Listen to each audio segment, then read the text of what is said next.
So, comrades, let's talk about the law of accelerated returns and if it's really as old as people think.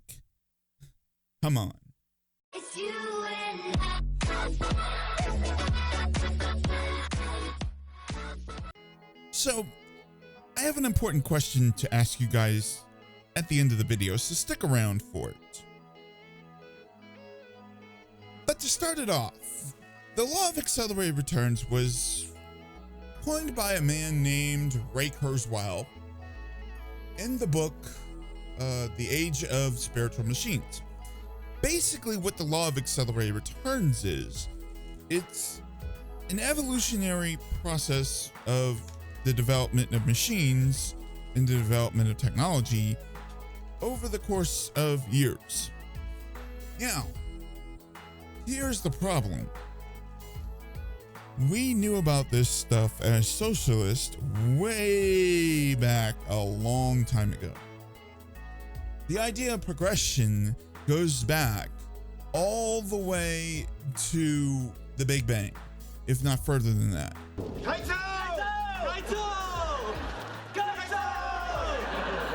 Excuse me, you're misusing the word hoe.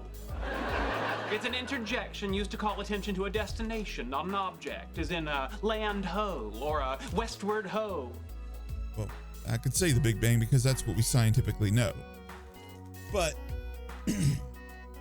the deal is that this is something that philosophers like Marx and people like Engels and, how should I say, Bakunin and Kropotkin, they knew about a long time ago, way before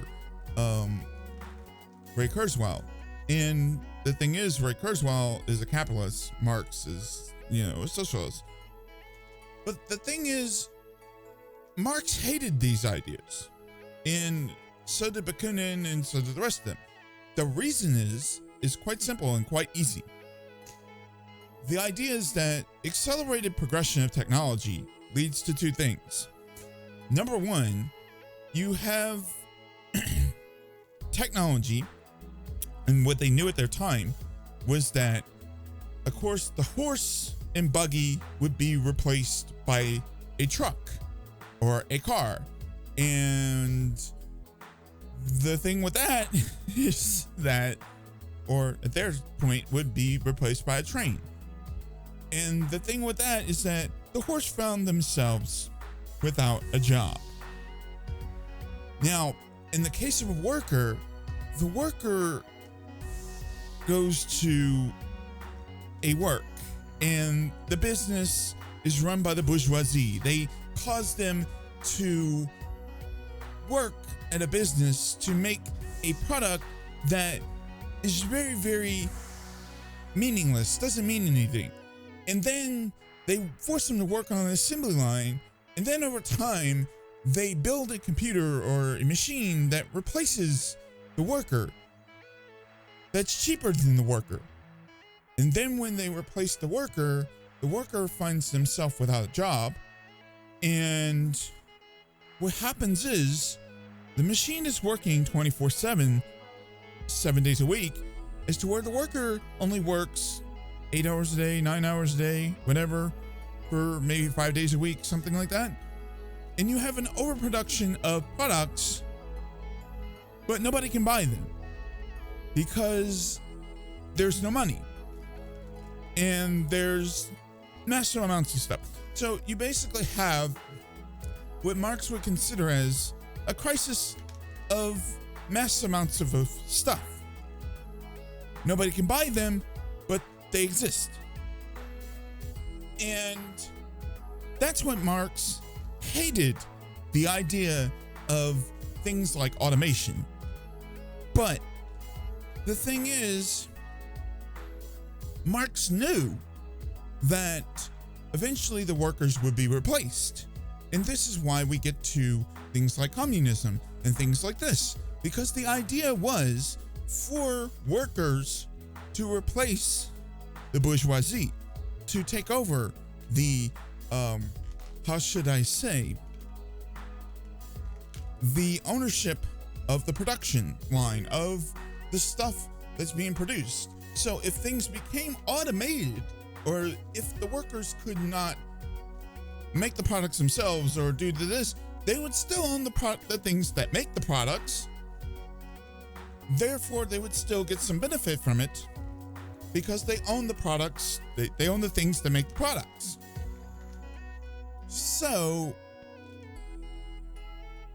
that is the important thing. But the thing is,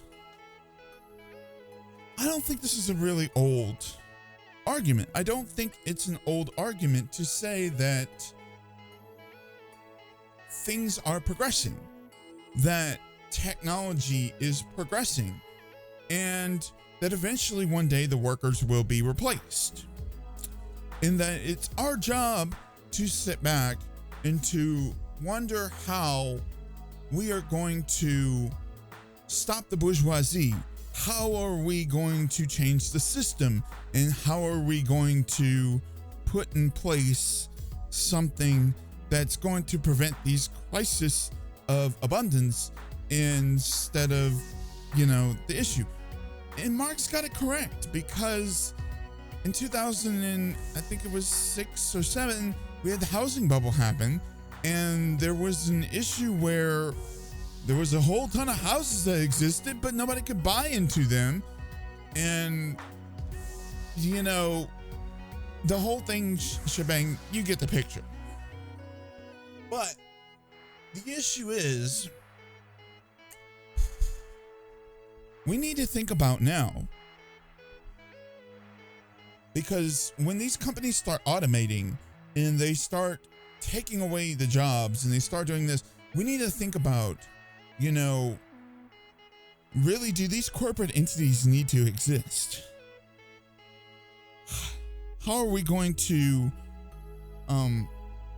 stop all this? And the one way I think we should do it, the way I say we should do it, is in corporate ownership. Period. In corporate ownership, because that would do the exact thing that we need to do. Basically make it where the people own the corporation. And what I mean by that is make it to where the 330 million Americans own the corporation, not the state. I'm not talking about the state ownership of the corporation. I'm talking about the 330 million people owning the corporation. It's different. I'm not talking about the China, whatever sort of bullshit. I don't believe that we should go into state capitalism.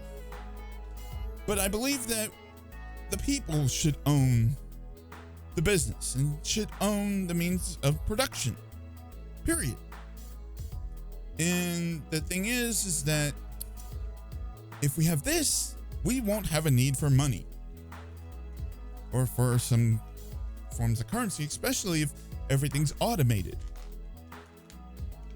And the people own the means of production. The 330 million people own the means of production here in the United States. Directly, not through the state. So my question is, how do we go about ending corporate ownership without going into state capitalism? I would like you guys to leave your comments down in the comment section and tell me what you think. As well as you can follow me on Patreon or donate to me on Patreon, and follow me on Twitter and Facebook and Twitch and all those things. All those things are down in the links below, whatever sort of thing. You know what to do. But thank you.